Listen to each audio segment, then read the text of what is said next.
당신이 조용해지면 그들은 길을 잃습니다.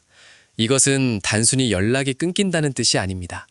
그들의 하루 루틴, 감정의 균형, 문제를 해결하는 방식, 심지어 자신이 괜찮은 사람이라는 확신까지 그 모든 것이 당신이라는 존재 위에 세워져 있었다는 뜻입니다. 지금까지 당신이 조용히 감당해온 것들을 한번 떠올려 보십시오. 먼저 연락하고, 먼저 맞추고, 먼저 이해해줬습니다. 불편해도 티내지 않았고, 억울해도 참았고, 화가 나도 웃었습니다. 그리고 그 사람들은 그게 당연한 줄 알았습니다. 직장에서 동료의 실수를 대신 수습해 준 적 있으세요? 가족 모임에서 분위기가 어색해지면 항상 먼저 나서서 풀어준 사람이 혹시 당신은 아닌가요? 친구가 힘들다고 할 때 내일이 바빠도 먼저 시간을 냈던 사람. 그런데 정작 내가 힘들 때 그 사람이 먼저 연락해 온 적은 몇 번이나 됩니까? 하지만 오늘 저는 분명히 말씀드립니다. 당신이 그 당연함을 멈추는 순간 흔들리는 건 당신이 아니라 그들입니다. 본론 들어가기 전에 딱 한 가지만요. 오늘 이야기가 끝날 때쯤 구독 버튼 생각나신다면 지금 눌러두시는 게 편합니다. 이런 심리 이야기 앞으로도 계속 올라올 거거든요. 자, 그럼 왜 이런 일이 벌어지는지부터 짚어볼게요. 우리는 흔히 이렇게 생각해 왔습니다. 참는 사람이 손해본다고, 착한 사람이 결국 이용당한다고. 그런데 심리학은 전혀 다른 사실을 말합니다. 오래 참아온 사람은 관계의 모든 자원을 공급하는 유일한 존재입니다. 감정적 안정, 문제 해결, 분위기 조율, 위기 수습, 이 모든 걸 당신이 해왔습니다. 당신이 그 공급을 멈추는 순간 어떤 일이 벌어질까요? 첫 번째입니다. 왜 당신은 이렇게 오래 참아왔을까요? 심리학자 도널드 위니컷은 이것을 거짓 자기라는 개념으로 설명합니다. 어린 시절부터 주변의 기대를 맞추고 갈등을 무마하고 타인의 감정을 먼저 살피는 역할에 익숙해진 사람들이 있습니다. 이 과정이 반복되면서 자신의 욕구를 표현하는 대신 타인의 필요를 채워주는 방식으로 자신의 존재 가치를 확인하게 됩니다. 이건 의지가 약해서가 아닙니다. 오히려 그 반대입니다. 주변의 모든 혼란을 혼자 감당할 만큼 당신이 강력한 정신적 에너지를 가지고 있었기에 가능했던 일입니다. 이런 사람들에게는 공통적인 내면의 목소리가 있어요. 내가 이걸 안 하면 상황이 더 나빠질 것 같다. 내가 먼저 맞춰줘야 갈등이 안 생긴다. 저 사람이 저렇게 하는 건 내가 뭔가 부족해서 그런 게 아닐까. 이런 생각들이 자동으로 올라오면서 또다시 먼저 손을 내밀게 됩니다. 문제는 이런 관계에서 반드시 따라오는 심리적 역학입니다. 상대방은 자신의 불편함, 무능함, 해결하지 못한 감정들을 슬그머니 당신에게 밀어넣습니다. 그러면 당신은 그것을 묵묵히 받아서 정리한 뒤 다시 상대에게 돌려주는 역할을 맡게 됩니다. 이 과정이 반복될수록 상대방은 당신 없이는 아무것도 해결하지 못하는 상태가 되고 당신은 점점 더 소모됩니다. 심리학자 멜라니 클라인은 인간이 타인을 자신의 욕망을 채우기 위한 도구로 취급할 때 관계의 비극이 시작된다고 경고했습니다. 상대방은 당신을 온전한 인격체로 본 게 아니라 고장나지 않는 기계처럼 여겨온 겁니다. 그리고 기계는 감사 인사를 받지 않아도 되니까요. 두 번째입니다. 당신의 뇌에서 실제로 무슨 일이 벌어지고 있었을까요? 인간의 뇌에는 거울 뉴런이라는 신경세포가 있습니다. 타인의 감정을 마치 자신의 것처럼 실시간으로 느끼게 하는 세포예요. 오래 참아온 분들은 이 거울 뉴런의 활성도가 일반인보다 훨씬 높습니다. 상대방의 작은 불편함조차 자신의 통증처럼 예민하게 받아들이는 거예요. 이 상태에서는 감정 조절의 중추인 편도체가 항상 비상 상태로 작동합니다. 내가 이걸 도와주지 않으면 상황이 나빠질 것 같다. 내가 먼저 나서지 않으면 갈등이 생길 것 같다. 이런 신호를 끊임없이 보내면서 당신의 에너지를 타인을 향해 집중시킵니다. 그런데 여기서 중요한 사실이 있어요. 당신이 느끼는 죄책감, 그게 과연 당신의 감정일까요? 연구에 따르면 오래 참아온 사람들이 느끼는 죄책감의 상당 부분은 상대방이 관계 안에서 반복적으로 심어온 감각입니다. 내가 도와주지 않으면 나쁜 사람이 된다는 느낌, 거절하면 관계가 깨진다는 두려움. 이것들은 당신이 타고난 감정이 아니라 오랫동안 그 관계 안에서 학습된 반응입니다. 당신이 조용해지기로 결심하는 순간 뇌에서 변화가 일어납니다. 감정에 휘둘리던 편도체의 과잉 반응이 줄어들고 논리적 판단을 담당하는 전전두엽이 주도권을 되찾기 시작합니다. 전전두엽이 깨어나면 당신은 비로소 그동안의 관계를 객관적으로 볼 수 있게 됩니다. 내가 얼마나 많은 것을 감당해왔는지, 상대방이 그걸 얼마나 당연하게 여겨왔는지.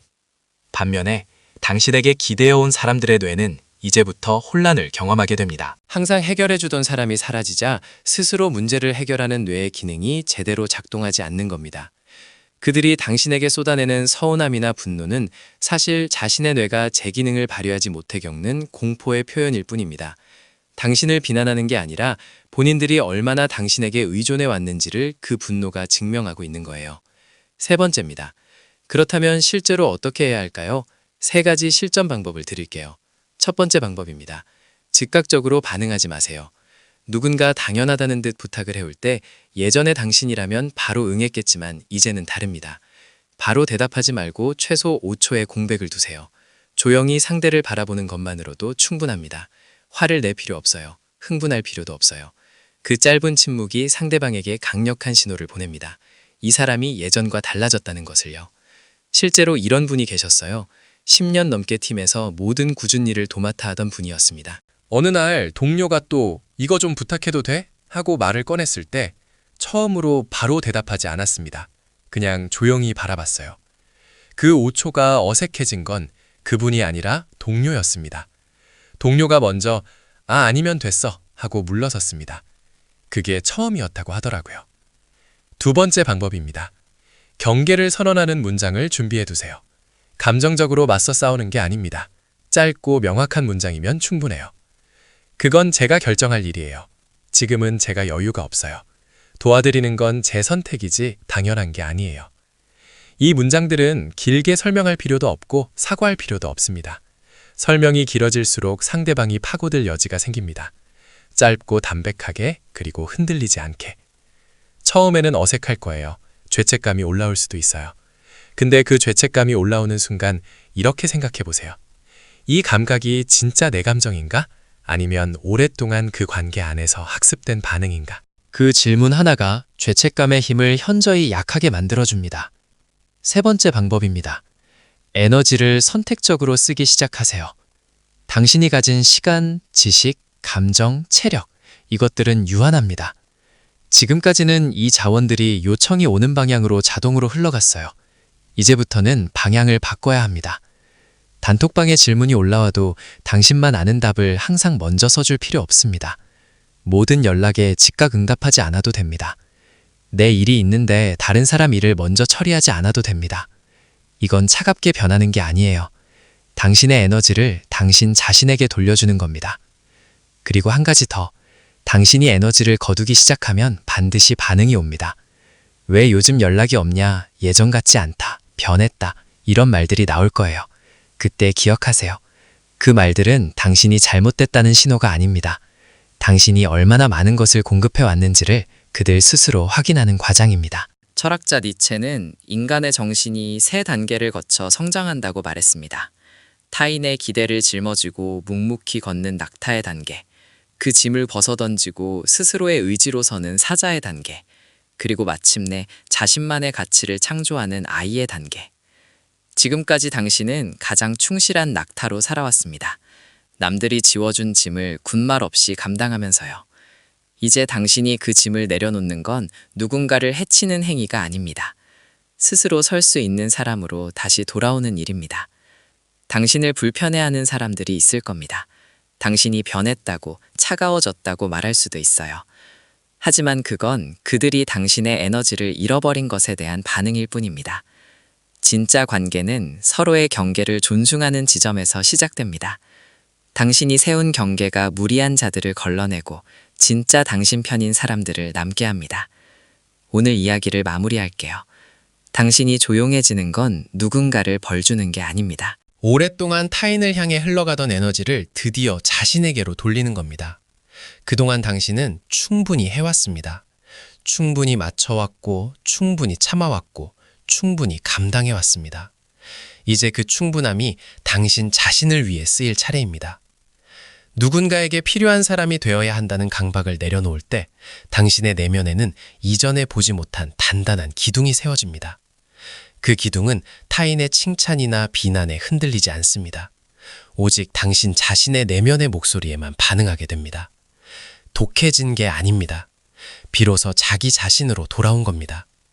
그 고요하고 단단한 자리에서 당신의 인생은 완전히 다른 빛을 내기 시작할 것입니다. 승리는 이미 당신의 결단 속에 있었습니다. 오늘 영상이 도움이 되셨다면 구독과 좋아요 눌러주세요.